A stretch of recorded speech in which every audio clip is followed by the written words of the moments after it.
right, sorry guys. I had to break it into 2 parts because it only lets me do it 15 minutes at a time. But we're almost done. I just want to make sure you guys get plenty of examples if you need it. So we left off at number 2 where I counted rise over run from point to point. All right, we went up 3 and we went right 5. Okay, so my slope would be 3 over 5. Again, it's rise over run.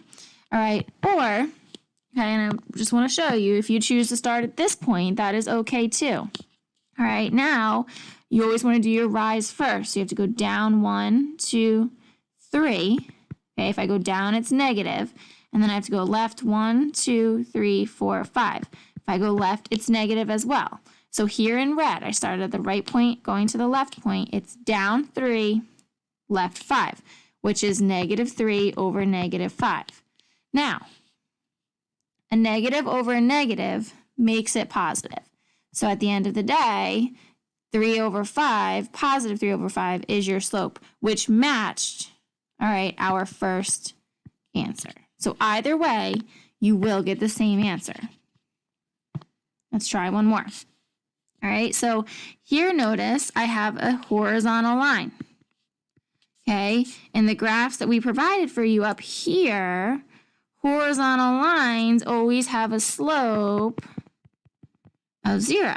So automatically, you can just write 0. All right? And if you want to count that as rise over run, let's look at that, okay? If I'm going from my left point to my right point, my rise is 0, right? I don't have to go up or down at all. So it's 0 over, my run would be positive 4. So 0 over 4, like we talked about, still gives you an answer of 0. So if you don't recognize right away that a horizontal line is 0, you can still use the idea of rise over run. All right, number 4 here, notice I have a vertical line. All right, well, in the tables that we provided for you, vertical line is always undefined. All right, so you can just write undefined. Okay, again, if you wanted to use the idea of rise over run, all right, let's pick out 2 points here. All right, if I want to go from this bottom point to the top point, my rise would be plus 3. My run, I don't have to go left or right at all, so my run would be 0. Like we talked about earlier, if you ever have 0 in the denominator, it would output you an error, which then you know is undefined. All right, let's do 2 more, and then we are done with slope. Okay, so number 5, I start at my leftmost point. All right, in order to get to this point over here, I have to go up 1. So my rise is plus 1.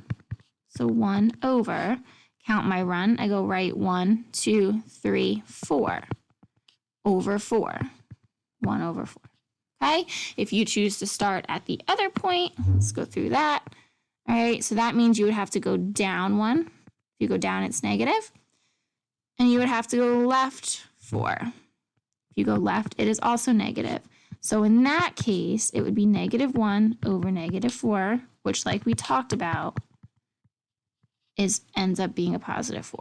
Negative over a negative. So either way, your slope is 1 over 4. All right, let's try this last example.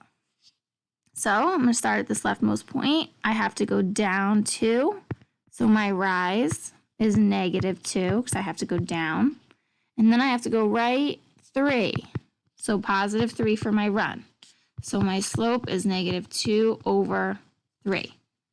Now, if I choose to start at the right point,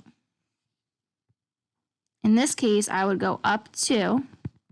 So my rise is 2 over, I have to go left 3, negative 3. Okay, notice it doesn't matter which part your negative is assigned to.